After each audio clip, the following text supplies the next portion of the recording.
चित्रकला का अंतरार्थ। वह कला जो मन को यानी चित्त को आकर्षित करती है उसे चित्रकला कहते हैं। चित्रण की कला।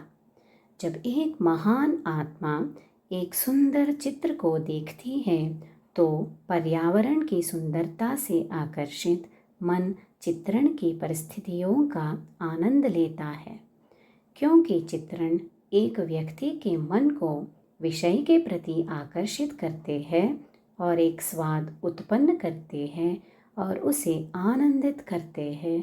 उन्हें चित्र कहा जाता है। मूर्तिकला या शिल्पकला भी इस तत्व को परिपूर्ण रूप से सिद्ध करती है, जिस कारण से विशेषज्ञों द्वारा मूर्तिकला को भी चित्रकला कहा जाता है। चित्र का विषय कलाकार पर निर्भर है।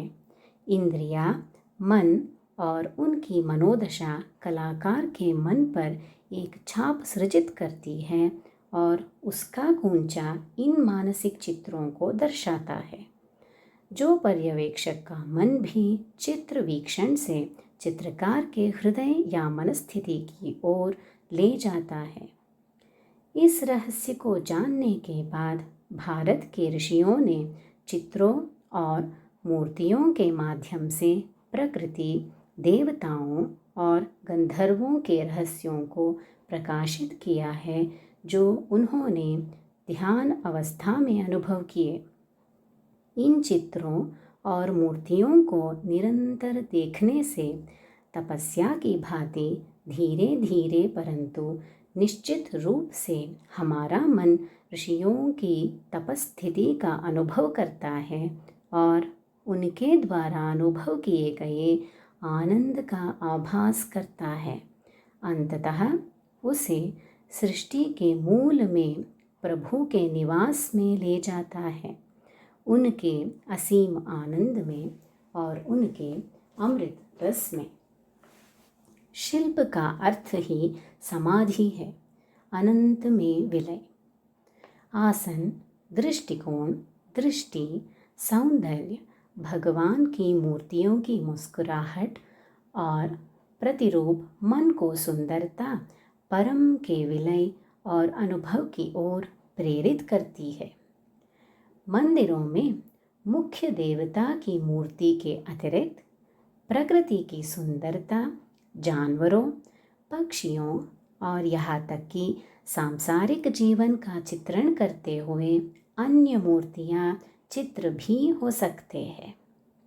यह वैसा ही है जब हम जोग फॉल्स तक की यात्रा करते हैं तो क्या हम हरे जंगलों की प्राकृतिक सुंदरता, रास्ते में भोजन और यात्रा का आनंद नहीं लेते हैं?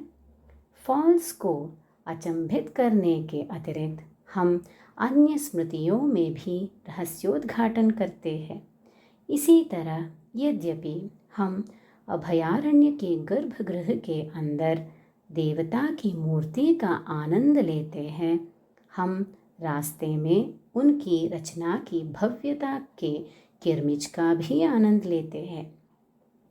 हम उनकी विभूति यानी विशालता से प्रभावित है। एक महान आत्मा प्रकृति की सुखदायक जंगल की गोद, पहाड़ों और पहाड़ियों में उसकी उदात्तता, उसके महासागरों के तट पर उसकी विशालता और गहरे नीले तारों वाले आकाश में उसकी चमक की हरियाली का आनंद लेती है। जैसा कि श्री श्रीरंग महागुरु द्वारा बताया गया है, क्योंकि भगवान की रचना की पहली पड़ाव उनकी छाप और हस्ताक्षर को वहन करती है, उन्हें देखते हुए मन को उसके प्रति धीरे धीरे लेकिन निश्चित रूप से प्रेरित करता है। मन मौन की गहराइयों में गोता लगाता हुआ अल्प मात्रा में ही किंतु परमानंद का अनुभव करता है।